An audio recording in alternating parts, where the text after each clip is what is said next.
Hello. For my digital learning day, I have decided to do a report on SurveyMonkey. SurveyMonkey is an easy-to-use, educational, and widespread survey tool. In my video, I will show the assets of SurveyMonkey and some of the bad things, but there aren't many, don't worry. So when you come to the SurveyMonkey homepage, www.surveymonkey.com, you'll see that you can sign up in two ways. There's pro sign up and signing up free. I would suggest if you're using this for the first time that you would click sign up free, because if you don't like it, you don't want to still have to pay for it. And if you do really like it, you can choose to pay for it if you really want to. If you do sign up free, there are some of the some things you can't do, but if you enjoy it that much, you could pay for it. Although if you're not going to use it too much, I wouldn't suggest paying for it. So I'm going to put in my username and password. I've already created an account.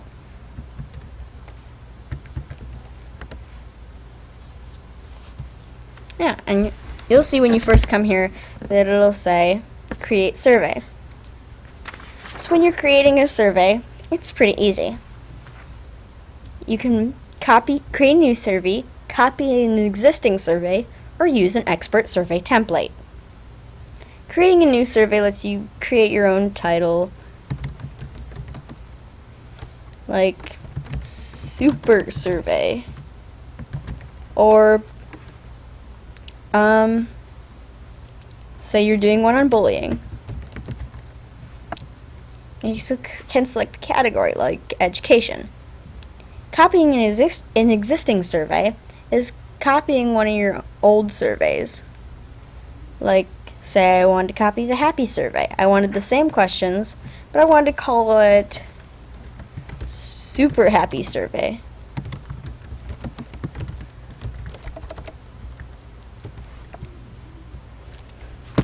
Or you can use an expert survey template, which is an already made survey. So again, if we were doing it on bullying, it would go to education.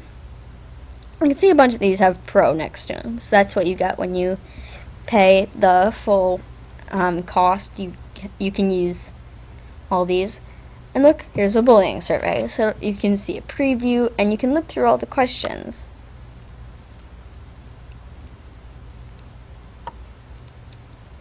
But I would find it wise to create a new survey. So I'm going to call mine bullying. So just press continue.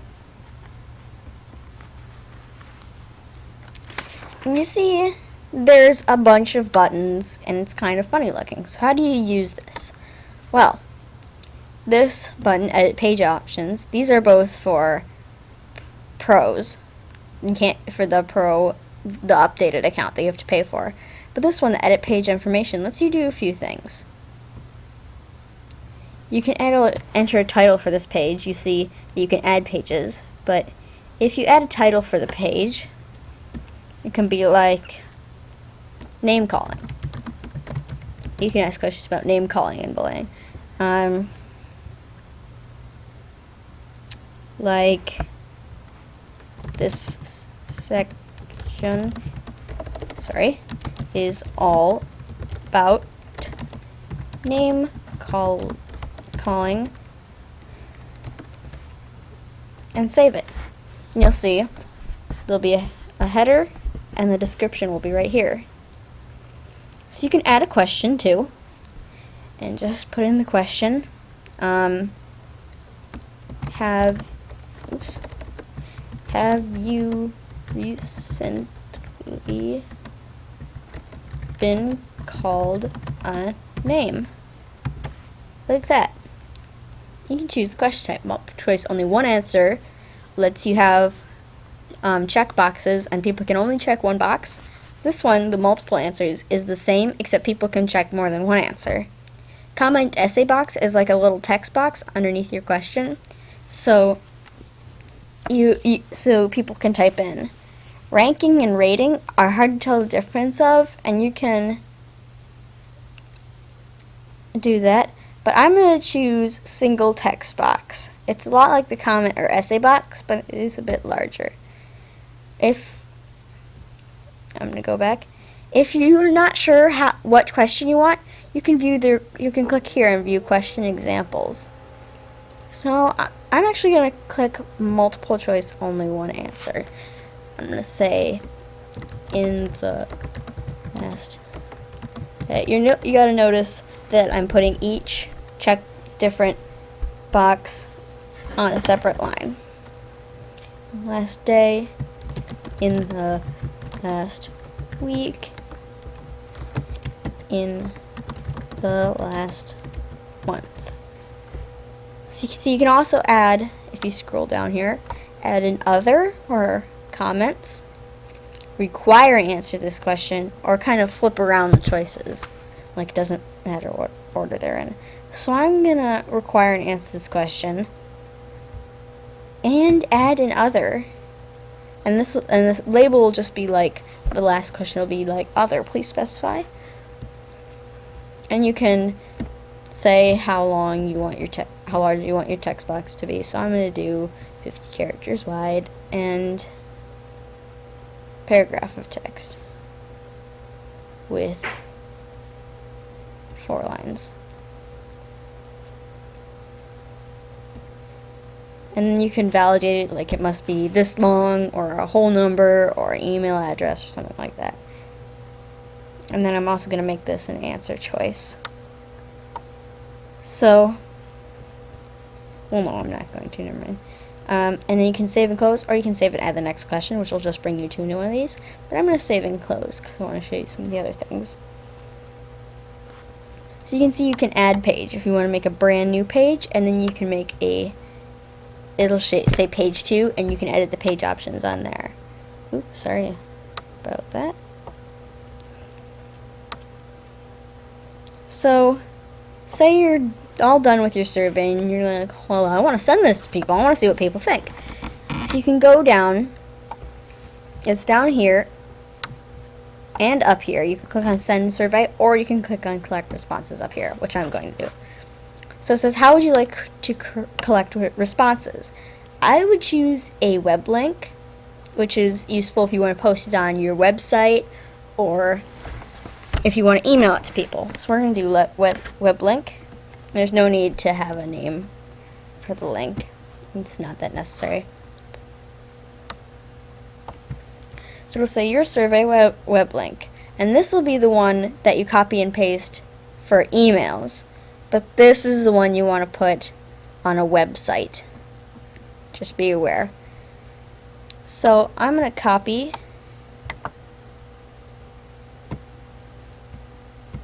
And I'm going to go to my email.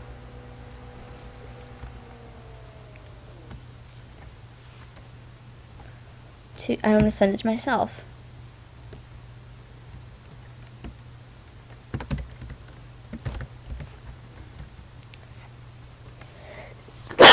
Thank you. Sorry, bless me. We take this survey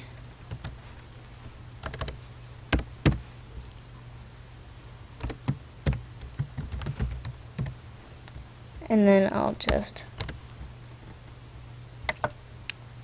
paste it on there and send it. And you'll see it'll appear in my inbox. And when I click on it, it'll bring me to this page. It looks different from how you're editing it, but this is how it looks when people take it. So say I've been recently called name in the last day, and it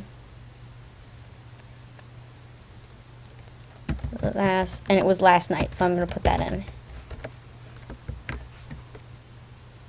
And then I just click done, and it's sent there. And close out of there. Go back to here. Once you've seen that people have taken your survey, which may or may not be right away, you can just click on Analyze Results. So you can look on here and it'll show how many people have chosen these. Now this one will just show 100% for this one because of course only one person has taken it, that's me, but it could be distributed between these three choices, the 100%, if more people had taken it. And then it'll show you in a little graph here. And then it'll say other, please specify, and you can press expand and you can see the responses. Oops. Yeah, there's a response last night. So, yeah. But I'm going to show you some. Let's see. Sorry about this. You'll see if you go to my surveys, you can look at all your surveys and see which ones you like. I'm going to log in with my other account real quick, if you don't mind. And I have created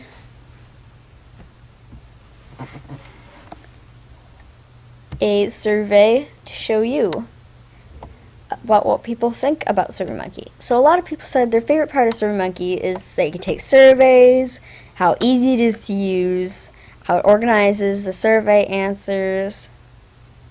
You can type what you want. You can send the surveys, just creating the surveys. And a lot of people said it's very helpful. So I also asked if SurveyMonkey was the only kind of SurveyMonkey that you use. And these were students taking the survey.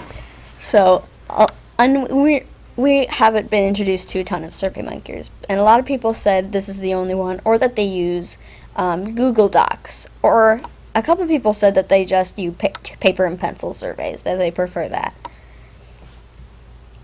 So, and I also asked, what is your preferred survey maker? And a lot of people, 66%, that's 14 out of the 21 that took the survey, said they like it. The ones that chose other just said, I don't use it, or I prefer using paper and pencil. You'll see here, as right here, that'll say create chart. You can click create chart, and you'll have this huge sample against it, because you have to have a pro account to do this normally. But it'll say sample, and if you want you can print it, but it looks kind of funny, so you might want to, that's one of the assets of a pro account.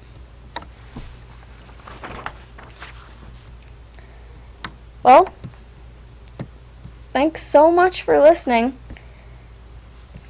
And I hope you can you'll be able to use SurveyMonkey to send out surveys that you think are important. Thank you.